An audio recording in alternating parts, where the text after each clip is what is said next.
വില്ലനായി വന്നവൻ പിന്നീട് നായകനായി മാറുന്ന കാഴ്ച കണ്ട ഒരു പതിറ്റാണ്ട്. അയാളുടെ മാനറിസങ്ങളും മുഖത്തെ ചലനങ്ങളും മലയാളിക്ക് അതുവരെ പരിചയമില്ലാത്ത ഒന്നുകൂടിയായിരുന്നു. തന്റെ 27-ാം വയസ്സിലാണ് തൂവാനത്തുമൂലയിലെ ജയകൃഷ്ണനായി ആ പ്രതിഭ നമ്മളെ വിസ്മയിപ്പിച്ചത്. പിന്നെ എത്രയെത്ര ചിത്രങ്ങൾ. സത്യനന്ദിക്കാടും ഭരതനും സിബിമലയിലും പ്രിയദർശനും തുടങ്ങി മലയാളത്തിലെ പ്രതിഭാകരനോടൊപ്പം മോഹൻലാലിന്റെ യാത്ര. 91-ൽ ഭരതവും 92-ൽ സതയവും. ആ മനുഷ്യൻ പകർന്നാടിയ വേഷങ്ങൾ കണ്ട് മലയാളി കണ്ണു തള്ളി.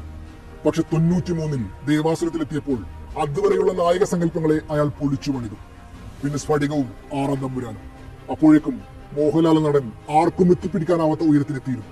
2000-ന് ശേഷം അയാളോളം തിയേറ്റർ നിൽക്കാൻ മറ്റാരുമില്ലെന്ന പറച്ചിൽ വരെ എത്തി. മുണ്ടുമടക്കി കുത്തി മീശ വിരിച്ച് അയാൾ അങ്ങനെ സ്ക്രീനിൽ നിറഞ്ഞു നിന്നു. നരസിംഹവും നരനും നാട്ടുരാജാവും അലീബായും അങ്ങനെ തുടരെ മാസ് ഹീറോയായി നിറഞ്ഞ മറ്റൊരു പതിറ്റാണ്ട്. ഇതിനിടയിൽ കണ്ണുകൾ കൊണ്ടും വിരലുകൊണ്ടും അഭിനയിക്കുന്ന നടനായി മറ്റൊരു മോഹൻലാലും. 80-കളിൽ കൂടെ കൂടിയ